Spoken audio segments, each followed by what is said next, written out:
հարգելի ընտրողներ, ովքեր որ իրենց հաշվառման հասցեին չեն մնակվում։ Դուք կարող եք դիմել անձնագրային բաժին, այսպես կոչված, այսինքն միգրացիա և քաղաքացիության ծառայության անձնագրային բաժիններ և դուրս գալով ձեր հաշվառման վայրի ցուցակից ընդգրկվել ձեր տվյալային բնակության վայրի ցուցակը։ Սա չի կարող անել կենտրոնական հանձնաժողովը։ Պիտի դիմեն անձնագրային բաժին, ավելին, հետին քիչ առաջ ասած, դա կարող են էլեկտրոնային ստորագրություն ունեցողները, դա կարող են անել իր request համակարգով, առանց անձնագրային բաժին գնալու։ Ամբողջ տեղեկատվությունը միգրացիա և քաղաքացիական ծառայության էջում դրված է։ Եվ ընդհանուր պետք է, չգիտեմ, 5-10 րոպե ծախսել էլեկտրոնային ստորագրություն ունեցող քաղաքացին 5-10 րոպե պետք է ծախսել,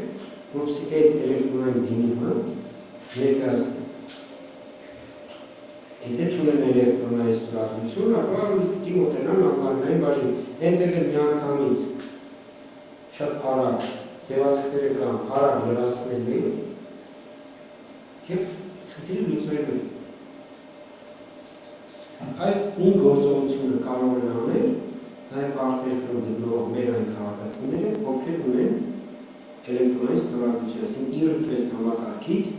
կարող են օգտվել ինչպես Հայաստանի Հանրապետության տարածքում գտնվող քաղաքացիները, ապա Հայաստանի Հանրապետության տարածքից դուրս գտնվող քաղաքացիները։ Եթե օրինակ իրենք այդ օրը քվեարկության օրը, ասենք, պատրաստվում են գալ և քվեարկել, բայց իրենց բնակության օրինակ, որ գտնվել են, ասենք, դա գտնվում է այլ համայնքում։ Իրենք կարող են հանգիստ e-request համակարգով դիմել, որպեսզի իրենց հաշվառման վայրից իրենց անունը հանվի և ընդգրկվի այն ցուցակում, որտեղ որ իրանք դիմել են քվեարկության օրը։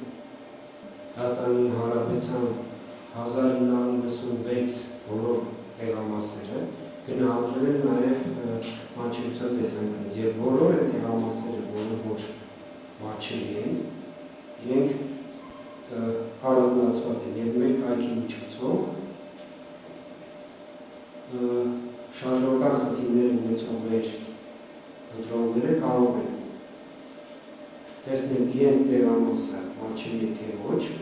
ու եթե իրենց տեղամասը մատչելի չի, որտեղ որ իրենք հաշվառված են, իրենք պիտի գնան ընտրեն, ապա իրենք կարող են իրենց անունը տեղափոխել այն իրենց մոտակա մատչելի տեղամասը, որտեղ որ կցանկանային քվեարկել։ Այս դեպքում կրկին երկու տարբերակ ունեն իրենք, կամ ստացվում են նաև նույնիսկ 3, կամ մոտենալ անձնագրային,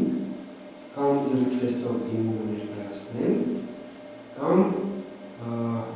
առանց e-request-ի, բայց արդեն գցելով համապատասխան փաստաթղթեր, այսինքն հաշմանդամությունը հավաստող փաստաթուղթը, այսինքն ամբողջ տվյալները մեր կայքում է առկա, միգրացիա և քաղաքացիության ծառայության կարգում է առկա, թե ինչպես կարող է սահմանել։ Ուղղակի ընդհանուր պետք է այցելել կայքեջը և այնտեղ շատ հեշտ այս տվյալները ճշտել, քայլ գնալ առաջ։